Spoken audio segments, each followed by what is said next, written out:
Hi everyone, once again welcome back to my channel. I hope you people are doing good. So in today's video I'll be discussing the previous year questions of polity from 2017 paper of UPSC prelims. So this video will be helpful for every aspirant who is preparing for UPSC, and particularly this video will be helpful for those who want to analyze previous year question papers but they don't know how to do that. So I think this video will give them an idea how we can analyze and understand what are the questions that we are getting from UPSC and how we have to prepare according to that. So please watch the analysis carefully. And in 2017 paper we got 20 questions from polity. So carefully observe each and every question and try to answer them and try to understand your strength and weak area, and also understand which topic is given more importance. So if you see the first question, the question is with reference to Parliament of India, consider the following statements, and the statements are: a private member's bill is a bill presented by a member of parliament who is not elected but only nominated by President of India. Recently, a private member's bill has been passed in the Parliament of India for the first time in its history. So here in these two statements they are asking us to find out the correct one. So if you see the first one, they have told that a private member's bill is presented by member of parliament, which is absolutely correct. But this member of parliament is not elected but only nominated by president, so this is wrong. Private member is not private member is not nominated by president, so this is absolutely wrong. In case if anyone want to introduce a private member's bill in parliament, a member of parliament should introduce that, and a minister can't do that. Whenever they are introducing such bill, they have to give 1 month prior notice that they are introducing the bill. And the second statement is given that a private member bill has been recently passed in the parliament for the first time. This is also wrong because so far many private bills have been passed, nearly 14 private bills have been passed, so this statement is also wrong. So here both 1 and 2 statements are wrong, so the correct option for this question would be neither 1 nor 2, that is D. So this question is related to parliament, that is chapter 22 of Lakshmikant. So if you have thoroughly read that chapter, then you will be able to answer this question. So this is very basic question. I think if you have completed your parliament session, then this question can be answered very easily. Now coming to the second question, which is given as: which principle among the following was added to Directive Principle of State Policy by 42nd Amendment to the Constitution? So here they are asking us to find out the provision that have been added by 42nd Constitutional Amendment Act to Directive Principles of State Policy. Let's see the options and decide what is that principle that they have added. So the first one is equal pay for equal work for both men and women. So this is a socialist principle under Article 39. So under Article 39 we have 6 principles. Like if you see here, you can understand. So this was not added, this was already there, so this will be not the right answer. And the second one is participation of workers in the management of industries. So this one was added by 42nd Constitutional Amendment Act, and this was added for under Article 43A. So this may be the answer, but let us check the other two as well. So the third one is right to work, education and public assistance. So this is also a socialist principle under Article 41, but this was not added, so this is not the option. And the fourth one is securing living age and human conditions of work to workers. So this is also an socialist principle. So this one comes under Article 43.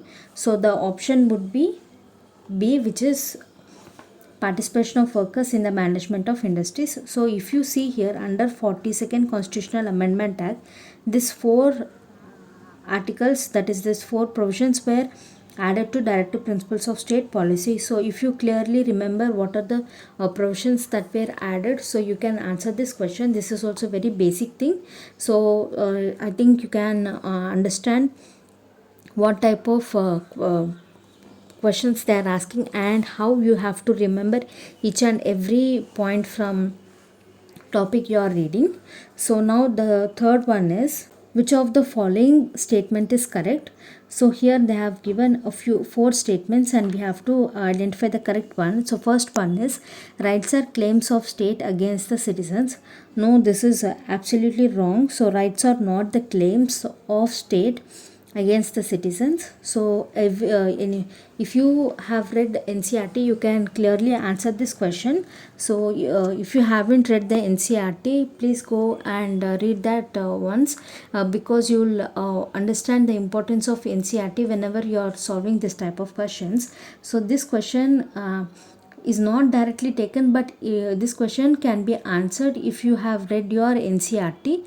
So under class 11 NCRT of political theory, chapter 5, under rights, under chapter 5 of rights, so this question has been taken. So if you read that chapter, or else if you read your NCRTs, whenever you get this type of questions, you can easily answer them. So this statement is wrong. And the second one is, rights are privileges which are incorporated in the constitution of state. So this is also wrong. Rights are not the rights are privileges which are incorporated in constitution of state. So here they are saying that rights have been incorporated in the constitution of state. So this is also absolutely wrong. This is not the correct statement. And the third one is, rights are claims of citizens against the state. This is the correct option for this statements. But let's see the other statement as well. Rights are privileges of few citizens against the many. So this is absolutely wrong. Rights are not privileges that we can use against many people. So this is absolutely wrong. So considering the fourth statement, the third statement is right. So this can be answered if you have read your NCRT of political theory. Under chapter 5, you can clearly see there is two subtopics related to rights, and there if you clearly observe, they have not directly mentioned, but if you have understood the concept of that rights they have given there, you can definitely answer this question.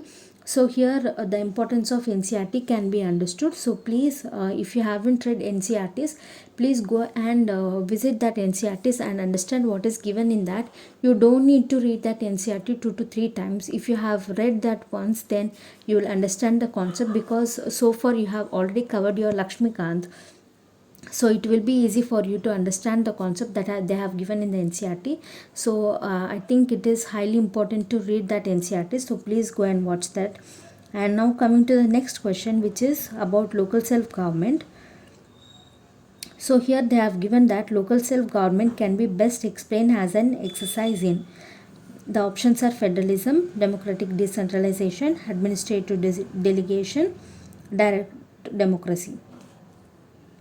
So here they are asking us about local self-government, which is nothing but Panchayati Raj. So in 1957, to understand and to examine the working of Community Development Program and National Extension Service, Balwantrai G. Mehta Committee was appointed. That is, a committee was appointed under the chairmanship of Balwantrai G. Mehta. So this committee recommended and reported that it is necessary to establish democratic decentralization, which is nothing but we call it as Panchayati Raj. So this Panchayati Raj we call now as local self-government. So here if you see the question, they are asking local self-government can be best explained as an exercise in. So here local self-government is all about democratic decentralization. So the answer for this question would be B. So if you have read local self-government, that is Panchayati Raj chapter and municipalities, you can answer this question very easily. This is also very basic. So go and watch that chapter once. And now the next question is, consider the following statements with reference to Constitution of India. The directive principles of state policy constitute limitations upon legislative functions, executive functions. So here in the options they are asking us to find out the correct statement. So again, this is related to directive principles of state policy. So this is the second question that we have got from one topic.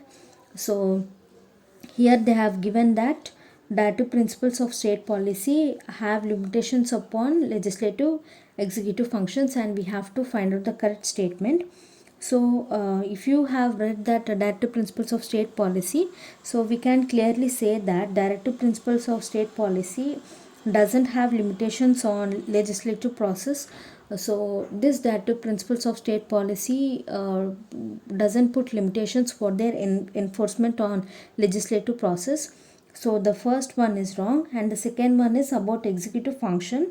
These directive principles do not put any limitations on executive functions as well, because they are not enforceable and they are just fundamental in governance. So they don't put limitations on legislative and executive functions, but the fundamental rights put limitations on both executive and legislative functions for their enforcement. So I think this option is also wrong, so that is both of them are wrong. So here they are asking us to find out the correct one. So here both of them are wrong, so the correct option would be neither one nor two. Now moving to the next question, which is, which of the following statement is are true of the fundamental duties of Indian citizen? And the statements are: a legislative process have been provided to enforce these duties. And second one is, they are correlated to legal duties. So here they are asking us the correct statement, and the first one is telling us, to enforce fundamental duties we have a process, which is absolutely wrong. So to enforce fundamental duties we don't have any process, and they have said that they are correlated to legal duties. No, they are not correlated to legal duties. So here both the statements are wrong, so the option would be D, that is neither one nor two. And now coming to the next question, that is, which of the following objectives is not embodied in the preamble of the Constitution? And the options are: liberty of thought, economic liberty, liberty of expression, liberty of belief. So here they have asked about the preamble, and what are the objectives that are not embodied in the preamble. So after you read the content that is given in the NCRTs, there you can see preamble of the Constitution. So here it is written that we the people of India, having solemnly resolved to constitute India into sovereign, socialist, secular, democratic republic, and secure justice, social, economic and political, liberty of thought. So first option is correct, that is in preamble we have liberty of thought, expression, so third one is there, liberty of belief, fourth one is also there, faith and worship. So in preamble we have liberty of thought, expression, belief, but we don't have economic liberty, we have economic justice. So here the correct option would be B, which is economic liberty. So, and now coming to the next question, which is, the main advantage of parliamentary form of government is that the executive and legislature work independently. It provides continuity of policy and is more efficient. The executive remains responsible to legislature. The head of government cannot be changed without election. So here they are asking about the advantage of parliamentary form of government, and we have given four options. We have to choose one. So here the first option is executive and legislature work independently, which is absolutely wrong. So if you have seen the features of parliamentary form of government, there we can clearly see that there is a collective responsibility, that is executive is definitely responsible to legislature, and both work together. So this is wrong. And the second one is, it provides continuity of policy and is more effective. No, under parliamentary form of government we don't see continuity of policy. So here you can see a clear example. So whenever government changes, the government automatically changes the policies of previous government. So here you can see some of the examples I have mentioned. So this is also wrong. And now coming to the third statement, that is, the executive remains responsible to legislature. Yes, this is correct, because as I told, we have collective responsibility. Executive is responsible to legislature. This would be the option. Let's see the fourth one as well. The head of government cannot be changed without election. So this is also wrong, because if you see the features of parliamentary form of government, there it is clearly given that as long as the cabinet enjoys confidence in Lok Sabha, then it will be in power. When no confidence motion is passed, the cabinet will be removed, and after that, without election, anyone can be elected as the head of the government. So this is absolutely wrong. So head of the government can be changed without election also. So you can see example here. And now coming to the next question, that is, context of India, which of the following is the correct relation between rights and duties? So options are: rights are correlative with duties, rights are personal and hence independent of society and duties, rights not duties are important for the advancement of personality of citizen, duties not rights are important for the stability of state. So again, this question can be answered if we have correctly read our NCERTs. So this question can be understood and can be easily solved when we have studied our NCERT. So here also the importance of NCERT can be seen. So here the correct option would be A, that is nothing but rights are correlative with duties. So if you haven't read NCERT, again I'm telling you, please go and read that NCERTs once also, so that if you get any question from NCERT, you can answer them. So please go and read that NCERTs at least once. And now coming to the next question, that is, the mind of makers of Constitution of India is reflected in which of the following? Options are: preamble, fundamental rights, directive principles of state policy, fundamental duties.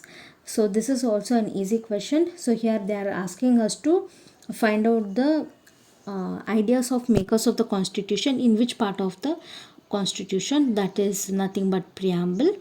So the option would be A. And next question is, Parliament of India exercises control over functions of Council of Ministers through adjournment motion, question or supplementary questions. So out of this we have to choose the correct answer, and here we have given options. So this one can be answered if we have read features of parliamentary system very thoroughly. So in that we can clearly say that Council of Ministers can be controlled by adjournment motion, question or supplementary questions, no confidence motions, etc. So here all of them are correct. So the correct option would be the D, 1, 2 and 3. And the next question is, election to Lok Sabha, a nomination paper can be filled by anyone residing in India, a resident of constituency from which the election is to be contested, any citizen of India whose name appears in the electoral roll of constituency, any citizen of India. So here they are indirectly asking us to identify the qualifications that are required for Lok Sabha elections. So generally the qualifications that we require for Lok Sabha election is: one must be citizen of India and he must not be less than 25 years of age, and that person should be register from any constituency, electoral constituency. So here if you see the first one, anyone residing in India, so this is not right. Anyone residing in India can't fill the nomination paper. He must be a citizen of India, so this is wrong. And the second one is resident of constituency from which the election is to be contested. No, this is also wrong. If you are a resident of constituency, that is not enough. You should be a citizen as well. And the next one is any citizen of India whose name appears in the electoral roll of constituency. So yes, this is right. You must be a citizen and you have to definitely register your name in the constituency. And fourth one is any citizen of India, which is also wrong. So the correct option would be C.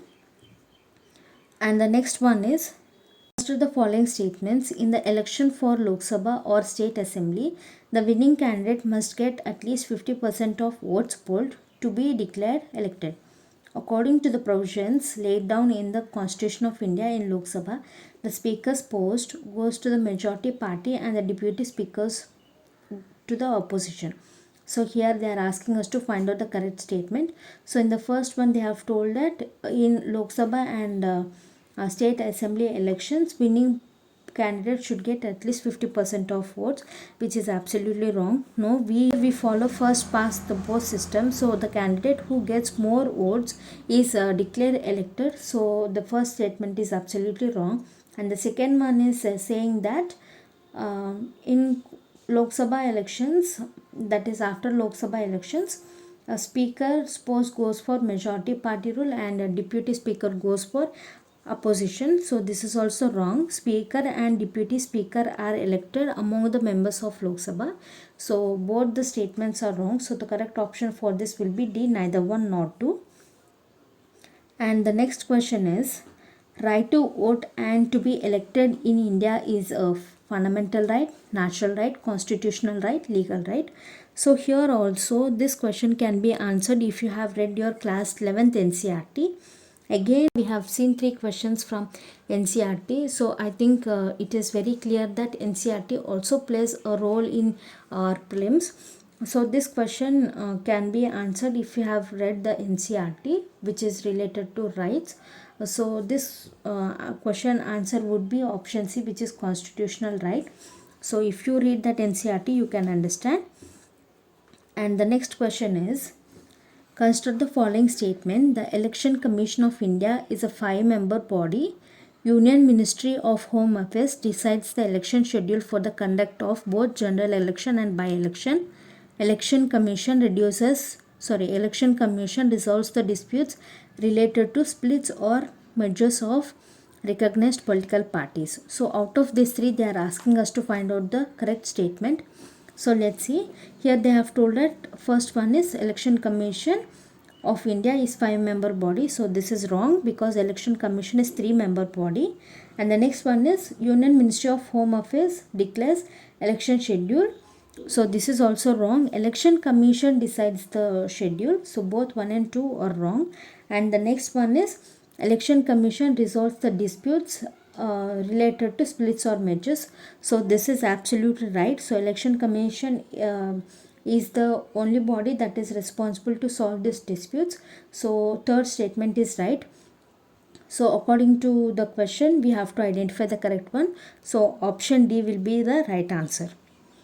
And moving to the next question, which is, in India, judicial review implies the power of judiciary to pronounce upon the constitutionality of laws and executive orders, the power of judiciary to question the wisdom of laws enacted by legislature, power of judiciary to review all the legislative enactments before they are assented to by the president, the power of judiciary to review its own judgment given earlier in similar or different cases. So here they are asking us to find out the meaning of judicial review. So judicial review is nothing but it is to examine constitutionality of legislature and executive of both center and state government. So if you see here, in of all the 4 options, option A suits well for judicial review, that is the power of judiciary to pronounce upon the constitutionality of laws and executive orders. So this will be the correct option for this. And moving to the next question, which of the following are envisaged by the right against exploitation in the Constitution of India? And statements are prohibition of traffic in human beings and forced labor, abolition of untouchability, protection of interest of minorities, prohibition of employment of children in factories and mines. So here we have to find out the correct statement related to right against exploitation, which is nothing but Article 23 and 24. So here if you see the first statement, it is talking about prohibition of traffic in human beings and forced labor, which is Article 23, and the second one is abolition of untouchability, this is Article 17. So this Article 17, abolition of untouchability, doesn't come under right against exploitation. So this is not the right statement. And the next one is protection of interest of minorities. This comes under Article 29, which doesn't cover under right against exploitation. And the next one is prohibition of employment of children in factories and mines. Yes, this also comes under right against exploitation, Article 24. So the correct option for this is 1 and 4. That is statement 1 and statement 4 comes under right against exploitation. And now the next question is, which of the following are not necessarily the consequences of proclamation of president's rule in a state? So here they are asking us about the emergency powers indirectly. So let's see the statements. First one is resolution of state legislative assemblies, removal of council of ministers in the state, dissolution of local bodies. So whenever a president rule is imposed, automatically the state council of ministers will be dismissed. That means option 2, that is removal of council of ministers in the state, is wrong. They can't be removed, but they will be dismissed. And next one is, here in statement 1 they have given that dissolution of state legislative assemblies, yes, but here that is not mandatory to dissolve. So either state legislative assemblies can be dissolved, or they may be in power. So this is right.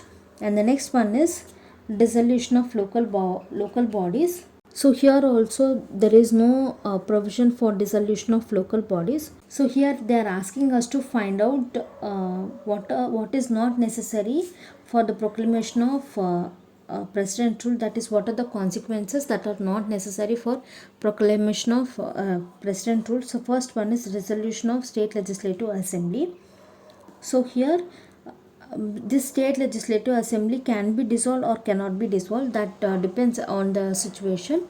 So this may be a one answer. The second statement is removal of council of ministers. So this is absolutely wrong, because council of ministers can be removed but they will be dismissed. So this is not the right one. Next one is dissolution of local bodies.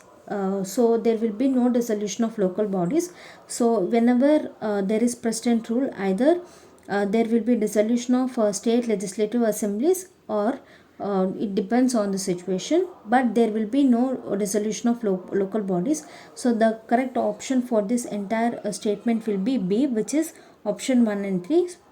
So the next question is, out of following statements, choose the one that brings out the principle underlying cabinet form of government. So here we have 4 statements and we have to select one statement that is correct regarding cabinet form of government. So this cabinet form of government is nothing but parliamentary system of government. So let's see what are the statements. An arrangement for minimizing the criticism against the government whose responsibilities are complex and hard to carry out the satisfaction of all. So here they are saying that this cabinet form of government is nothing but an arrangement to reduce the criticism against the government. So this is absolutely wrong. So if you see the features of parliamentary system of government, you can see.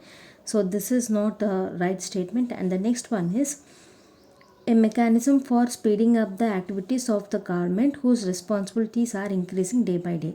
So here it is talking about activities of government. So this cabinet form of government principle is to speed up the activities of government.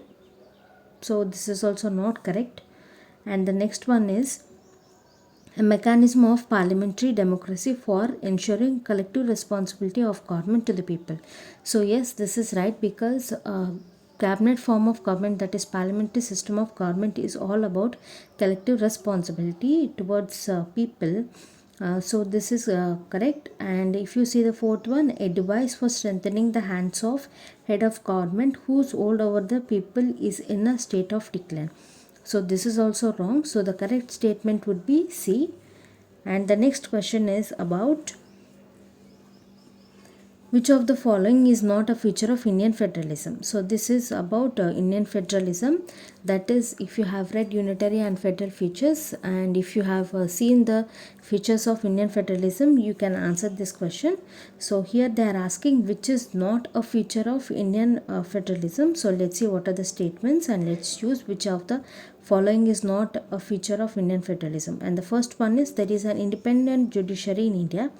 So yes, there is independent judiciary in India. So the features of Indian federalism are double government, independence of judiciary, division of powers, written constitution, rigidity of constitution, supremacy of the constitution.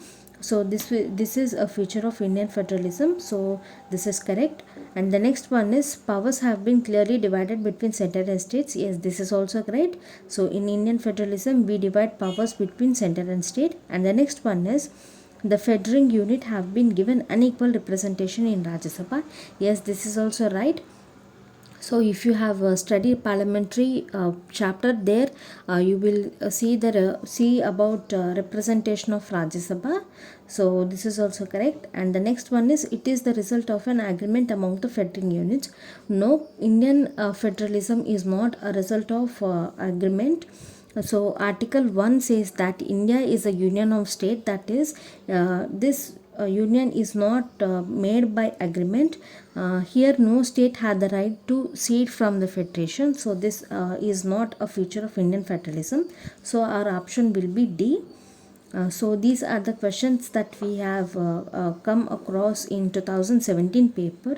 So clearly after solving these questions, we can clearly see that from Parliament chapter we have got 3 questions. From Directive Principles of State Policy we got 2 questions, and from NCRT we got 3 basic questions related to rights and duties.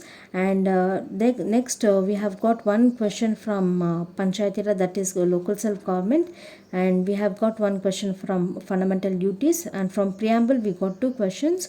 From parliamentary form of government we have got 3 questions, and we have got 1 question from emergency provisions, and 1 question from fundamental rights, and 1 question from judicial review, and 1 question from constitutional bodies, that is election commission, and 1 question related to federalism features.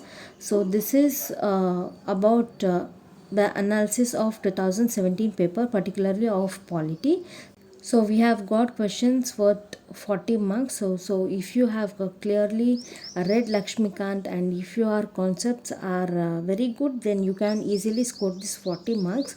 So here is the analysis of this year, and in my next video I'll be continuing this analysis with another paper. So if you like this video, please like, share and subscribe to my channel, and if you have any doubts you can ask me in the comment section below. And thanks for watching.